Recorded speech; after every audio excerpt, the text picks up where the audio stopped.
Now to an amazing voice and equally amazing story. Reminiscent of Frank Sinatra, this man spent countless years showcasing his talent on the Las Vegas Strip. He's right here on the Western Slope. Dixie with this week's Boomers and Beyond. As a very young boy, Randy Fosburgh did something that eventually set the tone for his future. When I was 8 years old, I went out and got a brand new album at the time called Nice and Easy. And I was going to give it to my parents for Christmas. Now, oh man, this is going to be great. They're going to love this. And it turned out that I liked it more than they did. Then his youth Wisconsin musical experiences led him on his way. In the high school choir, I heard about a program called the Kids from Wisconsin.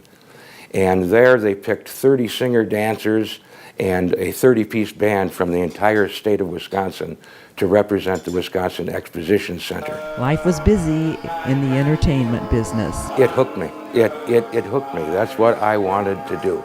Actually, the time to pay a musical tribute to Frank Sinatra came later. I began the actual Frank act about 10 years ago. It was close to a few years after he had passed, and I had heard some singers that I just didn't think did him justice, and I said it's time for somebody to keep the flame alive. You can't help but notice the Sinatra similarity. I made my first tape that I went to a karaoke club in San Francisco and did a couple of Frank songs. When I looked at myself, I thought, I not only kind of sound like him, but hey, I do kind of look like him. Yeah.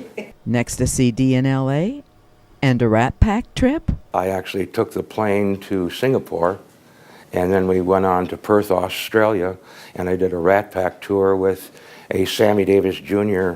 tribute artist and a Dean Martin tribute artist. A little girl tugging at his heart brought him back to Grand Junction. I miss my little girl terribly.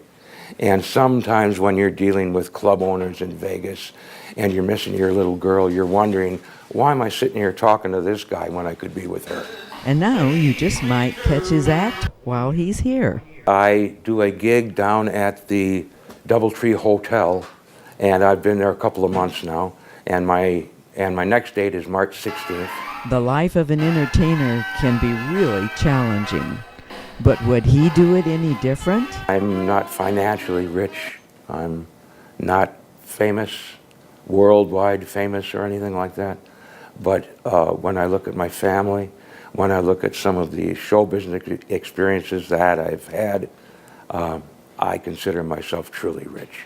So if you think the Valley's filled with the sound of Frank's music, you know Randy's in the Valley. Dixie Burmeister, KJCT News 8.